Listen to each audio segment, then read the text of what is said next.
আমার 26 বছর বয়স, আমরা জোয়ান। আল্লাহ আমার মাকে দেখাও, আল্লাহ আমার মাতৃভূমিকে দেখাও, আল্লাহ আমার মাতৃভূমি স্বাধীন করে দাও। আল্লাহর সুখ সুন্দর দিছি তো আল্লাহ কাছে শুকরানা করবেন না? আলহামদুলিল্লাহ শুকরানা।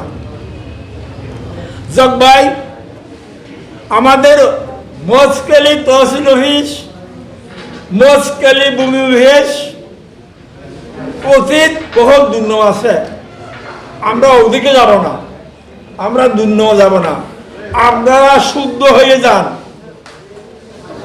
আপনারা যারা কর্মকর্তা কর্মচারী আছেন,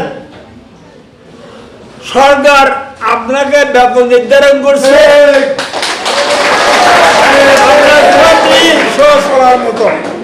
আপনার ঘুষের দরকার নাই, আপনার ঘুষের দরকার নাই, আপনার সেবার দরকার। আপনারা শুদ্ধ হয়ে যান। আমার বাড়িটা আপনার এসিডেন্ট অফিসের গেটের সামনে। আমরা কোনোদিন সেবা যাই না। কেন যাব? দাঁড়ানি করবে জন্য, ঘুষ দিবে জন্য যাব না, করবো না কাজ। আপনারা সাবধান হয়ে যান, আপনারা সেবা দেন, ঘুষ খাবেন না। আর একটি কথা বলবো, আমি কোনো দাওয়াত ধরবো না কাজ করতে। আমার কাজ আমি করতে আমি ডাইরেক্ট অফিসার মহোদয়কে যাবো, তহসিলদার মহোদয়কে যাবো, স্যার এটা আমি বুঝতে পারছি না, আমার একটা কিভাবে হবে।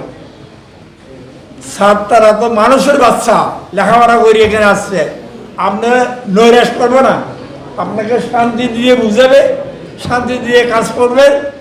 যেমন রমজান আলী একটু আগে বললো, এরা সেবা দেওয়ার জন্য আসছে, এরা জাতিকে সেবা দেওয়ার জন্য আসছে।